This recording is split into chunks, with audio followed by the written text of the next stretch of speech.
So ఇప్పుడు movies తర్వాత ఇమ్మీడియట్‌గా పాలిటిక్స్‌లోకి వెళ్ళాలి అన్న థాట్ ఎప్పుడొచ్చింది? అది కూడా చిన్నప్పుడే వచ్చింది, ఇప్పుడు కాదు.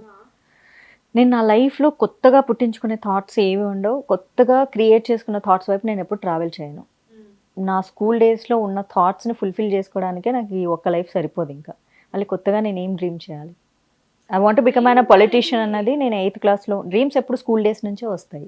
మధ్యలో రావు. ఆఫ్‌కోర్స్ కాకపోతే ఇన్‌స్పైర్ అవుతూ ఉంటాం కదా! పీపుల్‌ని చూసి ఇలా కాదు అలా అని జెప్పి. ఇన్స్పిరేషన్ ఇస్ డిఫరెంట్ కదా! ఇప్పుడు మనకు అంబిషనో, గోలో లేకపోతే డ్రీమో స్కూల్ డేస్‌లోనే అడుగుతారు నువ్వేం అవ్వాలని అనుకుంటున్నావు అని.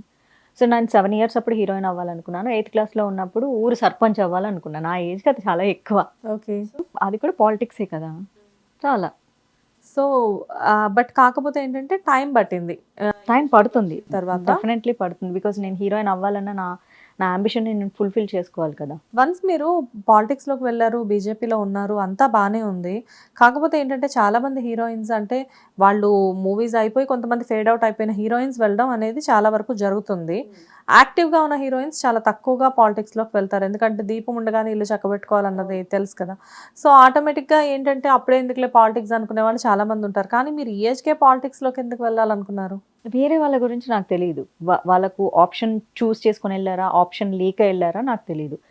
ఇది కూడా నా నా లైఫ్‌లో నా యాంబిషన్, నా డ్రీమ్, నా గోల్‌లో ఇది కూడా ఒకటి కాబట్టి నేను వెళ్ళాలనుకున్నా. నాకు నరేంద్ర మోదీ గారు పీఎం అయిన తర్వాత ఆయన చూసి నాకు మోర్ అండ్ మోర్ ఇన్‌స్పిరేషన్ కలిగింది. So, this is the right time అనిపించింది, ఎళ్ళాను. సో అంత ఇంట్రెస్టింగ్‌గా పాలిటిక్స్‌లోకి వెళ్లి మరి పాలిటిక్స్‌లో ఎందుకు యాక్టివ్‌గా లేరు మీరు? యాక్టివ్‌గా జస్ట్ ఒక 2 ఇయర్స్ నుంచి లేను. నేను 3½ ఇయర్స్ నాన్ స్టాప్‌గా యాక్టివ్‌గా ఉన్నాను. సరే ఈ 2 ఇయర్స్ నుంచి ఎందుకు లేరు? 2 ఇయర్స్ నుంచి అంటే జరిగిన సిట్యుయేషన్స్ అలాంటివి. ఫస్ట్ ఏంటంటే ఎవ్వరు యాక్సెప్ట్ చేసినా చేయకపోయినా హార్ష్ రియాలిటీ ఒకటుంటుంది. అదేంటే పాలిటిక్స్‌లో మనం ఒక లీడర్‌గా ఎదగాలి, పని చేయాలంటే money is very, very important. Money backup లేకుండా, బ్యాక్‌గ్రౌండ్ లేకుండా పాలిటిక్స్‌లో ఎవ్వరు ఎక్కువ కాలం సస్టైన్ అవ్వలేరు. ఉండొచ్చేమో కార్యకర్తగా ఉండొచ్చు, లేకపోతే నార్మల్‌గా ఉండొచ్చు. బట్ మనకంటూ ఒక పొజిషన్, ఫోకస్ క్రియేట్ చేసుకోవాలంటే money is a basic thing అక్కడ.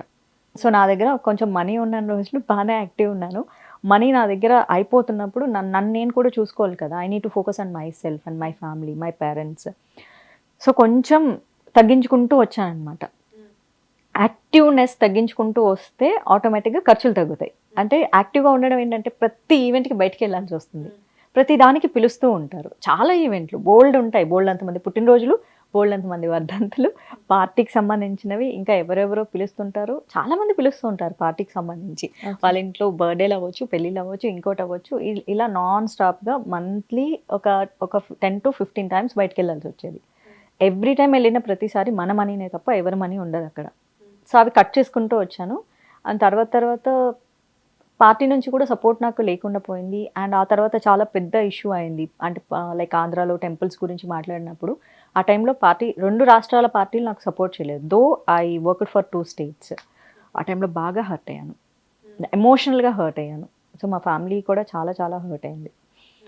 సో, అప్పుడు బ్రేక్ తీసుకున్నా. బట్ అంటే ఇప్పుడు మీరు ఉన్నారనుకోవచ్చా? బీజేపీలో లేరనుకోవాలా? ఆబ్వియస్లీ ఉన్నాను. ఆబ్వియస్లీ ఉన్నారు. ఓకే. సో, కానీ ఏంటంటే ఇండస్ట్రీలో అంటే కొన్ని మీకు నచ్చక బయటికెళ్ళిపోయారు. అండ్ పాలిటిక్స్‌లో గూడా అలాంటివి ఉంటాయని జెప్పేసేసి ఎక్కడో మీ స్టేట్‌మెంట్‌లోనే విన్నాను. పాలిటిక్స్‌లో ఏంటమ్మా ప్రపంచమంతా ఉంటాయి.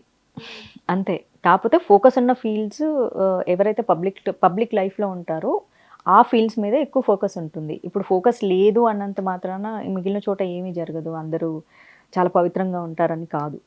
జస్ట్ ఫోకస్ ఎక్కువ. సినిమా ఇండస్ట్రీకి, పాలిటిక్స్‌కి లేకపోతే క్రికెట్ ఫీల్డ్‌కి ఇంకొక దానికి ఫోకస్ ఎక్కువ. That's it. సో, పాలిటిక్స్‌లో లేవు అని నేను చెప్పను. నా వరకు నేను పర్సనల్‌గా ఎక్స్‌పీరియన్స్ చేయలేదని చెప్పగలను. టోటల్‌గా ఎన్ని మూవీస్ చేశారు మ్యామ్ మీరు? 16. 16 మూవీస్ చేశారు. 16 మూవీస్‌కి రెమ్యునరేషన్స్ గట్టిగా వచ్చాయా? గట్టిగా కాదు గానీ బతకడానికొచ్చాయి. మరి పాలిటిక్స్‌లో ఖర్చు పెట్టడానికి డబ్బులెలా? ఆ! వచ్చినవే. ఒక్క సినిమాల వల్లనే మనకు డబ్బులొస్తాయంటే కాదు. నేను మోర్ దాన్ 55 స్టోర్స్ ఓపెన్ చేశాను తెలుసా? Inaugurations. Hmm. So, as a guest. As a guest. మనం కత్తెర కట్ చేస్తే దానికొచ్చే డబ్బులు సినిమా కంటే ఎక్కువొస్తాయి యాక్చువల్లీ చెప్పాలంటే ఓకే. బతకడానికి. అండ్ చాలా ఈవెంట్స్, పెర్ఫార్మన్స్, డాన్స్ పెర్ఫార్మన్స్ వీటన్నిటికి మనీ వస్తాయి. బ్రాండింగ్స్ చేస్తాము. I still do the brandings. Hmm. And మీరు ఒక ఐటీ కంపెనీకి డైరెక్టర్‌గా. బోర్డ్ డైరెక్టర్ ఉన్నాను. అది నామినల్. ఇప్పుడేంటంటే బ్రెడ్ అండ్ బటర్ బతకాలి కదా! యాహ్! సో, ఇప్పుడు మీరు సస్టైన్ అవుతుందంటే దాంతోనే అనుకోవచ్చు. అవును. Okay. I do the digital brandings and this one both. Okay. So, present అయితే లైఫ్ అయితే లీడింగ్ బావుంది అంటారు. నార్మల్గా ఉంది. నార్మల్‌గా ఉంది హైదరాబాద్‌లో. ఎస్. మరి ఎందుకు సడెన్‌గా మాధవీలత గారు బెంగుళూరు షిఫ్ట్ అవుతున్నారు? షిఫ్ట్ అవ్వట్లేదు, ఊరికే వెళ్తున్నాం. బెంగళూరు కూడా బాగానే ఉంటుంది కదా అప్పుడప్పుడు. టూర్స్ పెద్ద పెద్ద ప్లేసెస్కి వెళ్ళడానికి ఎక్కువ డబ్బులు లేవని పక్కనే ఉన్న బెంగళూరుకి టూర్ వెళ్ళొస్తున్నాం. మీరిప్పుడు టూర్‌కి వెళ్ళట్లేదు గదా! చాలామంది ఐ మీన్ అంటే టూర్‌కి వెళ్ళడం అంటే 1 వీకో, 10 డేసో వెళ్ళొస్తే దాన్ని టూర్ అట్లే వెళ్ళొస్తున్నాను యాక్చువల్లీ. మరి మొత్తం ప్యాకప్ చేసి ఎందుకెళ్తున్నారు? లేదు, ఇంకా వెళ్ళలేదులేండి. వెళ్ళినప్పుడు చెప్తాను. బట్ వెళ్తున్నారా లేదా? వెళ్తున్నా. వెళ్తున్నారు కదా! మాక్సిమం ఇంకో 2 డేస్ ఉంటారా హైదరాబాద్‌లో? తెలీదు. అప్రాక్సిమేట్‌గా చెప్పండి. ఇప్పుడు అది ప్రజలకు అవసరం లేదు కదమ్మా, వేరే క్వశ్చన్ అడగండి. అంటే అవసరం లేదు అంటే మాధవీలత గారు వెళ్ళడం అనేది అది చాలా పెద్ద విషయమే. ఎందుకంటే ఎవరికి విషయం కాదు అది. అలా కాదు. ఎక్కడున్నా నేను మాట్లాడుతూనే ఉంటాను. నేను డిసప్పియర్ అవ్వడానికి వెళ్ళట్లేదు. I'm not absconding. You are not absconding. నేను అలా ఆవేలో చెప్పట్లేదు. But you are going somewhere. కనిపిస్తా వినిపిస్తా హైదరాబాద్ వస్తా. ఏమన్నా కన్నడ ఇండస్ట్రీ మీద ఏమన్నా చూపు తిప్పారా? కన్నడ ఇండస్ట్రీ మీద ఇప్పుడు కాదు, 2012లో చేయాలని వెళ్ళాను.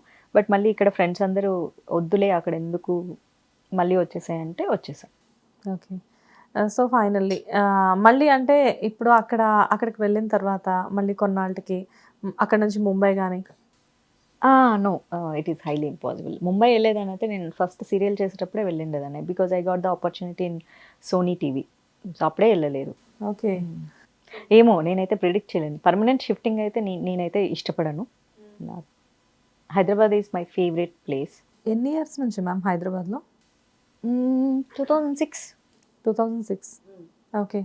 ఇప్పుడు పేరెంట్స్ అందరూ కలిపి ఒకటే అంటే అంతా ఇక్కడే కదా హైదరాబాద్‌లోనే కదా! ఇప్పుడు బెంగుళూరుకి కూడా అందరూ కలిపేనా? Of course. అంటే మనలో అనమాట జనరల్‌గా మ్యారేజ్ ప్రపోజల్స్ ఏమైనా ఉన్నాయా? సంబంధాలా? ఏం లేవు. ఓకే. మీ పర్సనల్ ప్రపోజల్స్ ఏమైనా ఉన్నాయా? ముందే ఉండొచ్చేమో. ఉండొచ్చా? ఓకే. అంటే లైక్ విత్ లైఫ్ పార్ట్నర్‌తో ఏమన్నా వెళ్తున్నారేమో అని చెప్పేసి ఒక చిన్న డౌట్ వచ్చింది. ఎవరు రావట్లేదబ్బా నాతో, మా అమ్మ నాన్నే వస్తున్నారు. బట్ ఇండైరెక్ట్‌గా అయితే మాకు ఒక హింట్ అయితే ఇచ్చారు మీరు. ఏమిచ్చాను? చెప్తున్నారు కదా! పార్ట్నర్తో వెళ్తున్నారా అంటే వెళ్ళట్లేదు అని చెప్పాను. దానికంటే ముందన్నాను. మీ పర్సనల్ ప్రపోజల్స్ ఏమన్నా ఉన్నాయా అంటే మేబీ ఉండుండొచ్చేమో. కానీ మాధవీలత గారితోటి ఒక అబ్బాయిని ఇమాజిన్ చేసుకుంటుంటే ఆ అబ్బాయి మాత్రం బాగుంటాడు. ఆ అబ్బాయి బాగుండడం సంగతి ఓకే. ఆబ్వియస్‌గా బాగుంటాడు.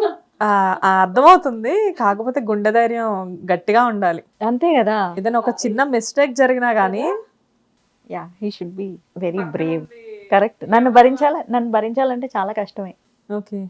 చాలా ఓపిక ఉండాలి. భూదేవికి ఉన్నంత సహనం ఉండాలి నన్ను భరించాలంటే. రఫ్‌గా ఎన్ని ప్రపోజల్స్ వచ్చాయి మ్యామ్ మీకు?